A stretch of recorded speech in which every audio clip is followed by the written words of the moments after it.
अध्याय 13 प्रकृति, पुरुष तथा चेतना। अर्जुन ने कहा, हे कृष्ण, मैं प्रकृति एवं पुरुष, क्षेत्र एवं क्षेत्रज्ञ तथा ज्ञान एवं ज्ञेय के विषय में जानने का इच्छुक हूँ। श्री भगवान ने कहा, हे कुंती पुत्र, यह शरीर क्षेत्र कहलाता है और इस क्षेत्र को जानने वाला क्षेत्रज्ञ है।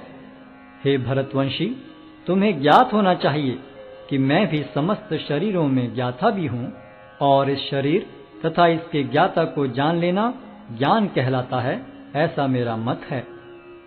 अब तुम मुझसे यह सब संक्षेप में सुनो कि कर्म क्षेत्र क्या है, यह किस प्रकार बना है, इसमें क्या परिवर्तन होते हैं, यह कहाँ से उत्पन्न होता है, इस कर्म क्षेत्र को जानने वाला कौन है और उसके क्या प्रभाव हैं। विभिन्न वैदिक ग्रंथों में विभिन्न ऋषियों ने कार्यकलापों के क्षेत्र तथा उन कार्यकलापों के ज्ञाता के ज्ञान का वर्णन किया है। इसे विशेष रूप से वेदांत सूत्र में कार्य कारण के समस्त तर्क समेत प्रस्तुत किया गया है।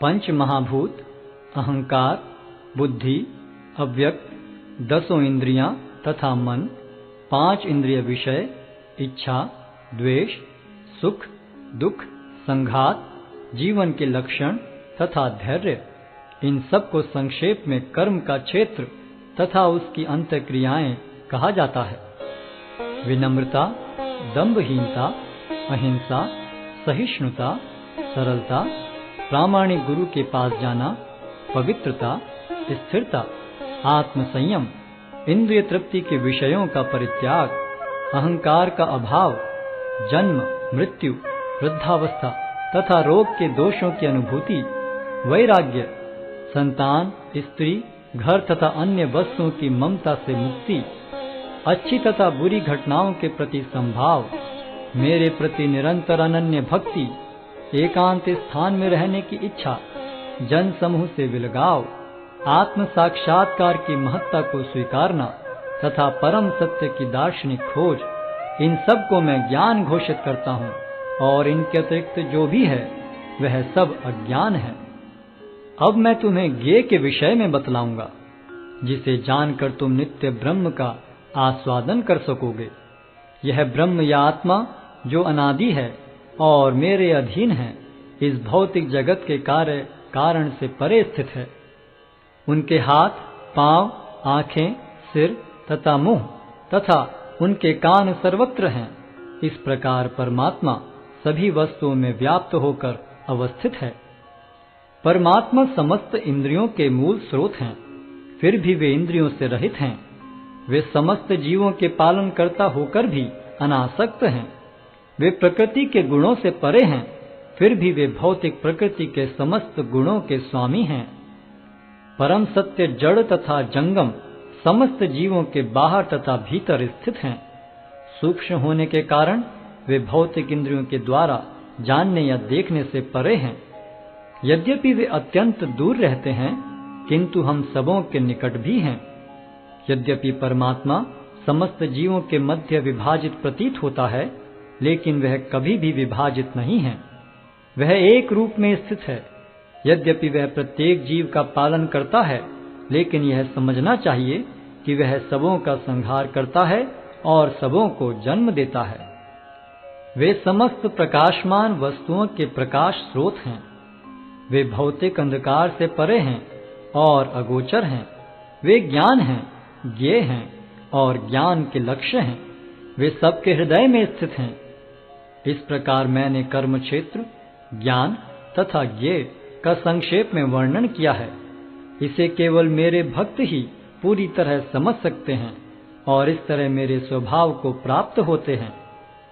प्रकृति तथा जीवों को अनादि समझना चाहिए। उनके विकार तथा गुण प्रकृति जन्य हैं। प्रकृति समस्त भौतिक कारणों तथा कार्यों की हेतु कही जाती है और जीव इस संसार में विविध सुख दुख के भोग का कारण कहा जाता है। इस प्रकार जीव प्रकृति के तीनों गुणों का भोग करता हुआ प्रकृति में ही जीवन बिताता है। यह उस प्रकृति के साथ उसकी संगति के कारण है। इस तरह उसे उत्तम तथा अधम योनियां मिलती रहती हैं। तो भी इस शरीर में एक अन्य दिव्य भोक्ता है जो ईश्वर है, परम स्वामी है और साक्षी तथा अनुमति देने वाले के रूप में विद्यमान है और जो परमात्मा कहलाता है।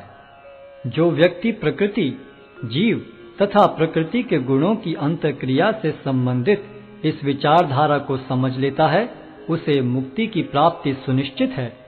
उसकी वर्तमान स्थिति चाहे जैसी हो, यहाँ पर उसका पुनर्जन्म नहीं होगा। कुछ लोग परमात्मा को ध्यान के द्वारा अपने भीतर देखते हैं, तो दूसरे लोग ज्ञान के अनुशीलन द्वारा, और कुछ ऐसे हैं जो निष्काम कर्म योग द्वारा देखते हैं। ऐसे भी लोग हैं जो यद्यपि आध्यात्मिक ज्ञान से अवगत नहीं होते, पर अन्यों से परम पुरुष के विषय में सुनकर उनकी पूजा करने लगते हैं। ये लोग भी प्रामाणिक पुरुषों से श्रवण करने की मनोवृत्ति होने के कारण जन्म तथा मृत्यु के पथ को पार कर जाते हैं। हे भरतवंशियों में श्रेष्ठ, यह जान लो कि चर तथा अचर जो भी तुम्हें अस्तित्व में दिख रहा है, वह कर्म क्षेत्र तथा क्षेत्र के ज्ञाता का संयोग मात्र है। जो परमात्मा को समस्त शरीरों में आत्मा के साथ देखता है और जो यह समझता है कि इस नश्वर शरीर के भीतर न तो आत्मा न ही परमात्मा कभी भी विनष्ट होता है, वही वास्तव में देखता है। जो व्यक्ति परमात्मा को सर्वत्र तथा प्रत्येक जीव में समान रूप से वर्तमान देखता है, वह अपने मन के द्वारा अपने आप को भ्रष्ट नहीं करता। इस प्रकार वह दिव्य गंतव्य को प्राप्त करता है। जो यह देखता है कि सारे कार्य शरीर द्वारा संपन्न किए जाते हैं, जिसकी उत्पत्ति प्रकृति से हुई है, और जो देखता है कि आत्मा कुछ भी नहीं करता, वही यथार्थ में देखता है। जब विवेकवान व्यक्ति विभिन्न भौतिक शरीरों के कारण विभिन्न स्वरूपों को देखना बंद कर देता है और यह देखता है कि किस प्रकार से जीव सर्वत्र फैले हुए हैं, तो वह ब्रह्म बोध को प्राप्त होता है। शाश्वत दृष्टि संपन्न लोग यह देख सकते हैं कि अविनाशी आत्मा दिव्य, शाश्वत तथा गुणों से अतीत है। हे अर्जुन, भौतिक शरीर के साथ संपर्क होते हुए भी आत्मा न तो कुछ करता है और न लिप्त होता है। यद्यपि आकाश सर्वव्यापी है, किंतु अपनी सूक्ष्म प्रकृति के कारण किसी वस्तु से लिप्त नहीं होता। इसी तरह ब्रह्म दृष्टि में स्थित आत्मा शरीर में स्थित रहते हुए भी शरीर से लिप्त नहीं होता। हे भरतपुत्र, जिस प्रकार सूर्य अकेले इस सारे ब्रह्मांड को प्रकाशित करता है, उसी प्रकार शरीर के भीतर स्थित एक आत्मा सारे शरीर को चेतना से प्रकाशित करता है।